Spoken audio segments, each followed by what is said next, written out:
PDM Sindh जे ॿिए number वॾे शहर हैदराबाद में मुल्की तारीख़ जो सभ खां वॾो जलसो करण जो फ़ैसिलो करे वरितो आहे।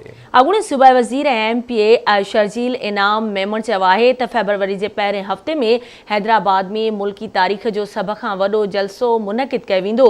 हैदराबाद में गाजा मोरी रोड जी इफ़्तिताही तक़रीब दौरान मीडिया सां ॻाल्हि ॿोल कंदे शर्जील इनाम मेमण जो चवणु हो त जलसे जी तारीख़ जो ऐलान PDM क़यादत कंदी। शर्जील इनाम मेमण चयो त पाकिस्तान में शायदि ई अहिड़ो जलसो थियो हुजे जहिड़ो हैदराबाद में थींदो। हुन चयो त इमरान ख़ान जाली मैंडेट रखंदड़नि खे हिन जलसे मां पैगाम वेंदो त अवाम उन्हनि ख़िलाफ़ उथी खड़ो थियो आहे।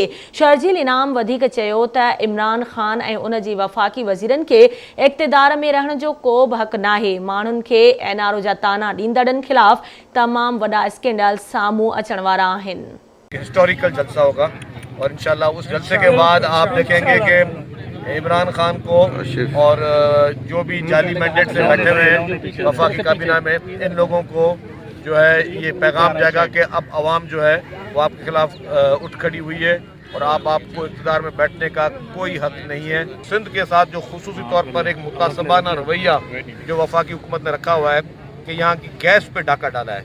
पहले यहाँ पे आप सब हैदराबाद से ताल्लुक़ रखते हैं, आपको पता है कि हैदराबाद में 12-12 घंटे 16-16 घंटे जो है वो बिजली की लोड शेडिंग की जाती थी और आज भी लोड शेडिंग जारी है इस सर्दियों में भी।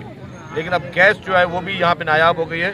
तो जो सिंध में गैस पैदा होती है उसको बगैर सिंध के मशवरे के बगैर उस सिंध का हिस्सा किसी और सूबे को लेके जाना मैं समझता हूँ। और ये आइन में जो चीज़ वाज़े आइन की खिलाफ वर्जी कर रहे हैं प्राइम मिनिस्टर। लोग अपने घरों में रह नहीं सकते। जो लोगों का इन्होंने हशर नशर किया हुआ है, हर चीज़ में महंगाई।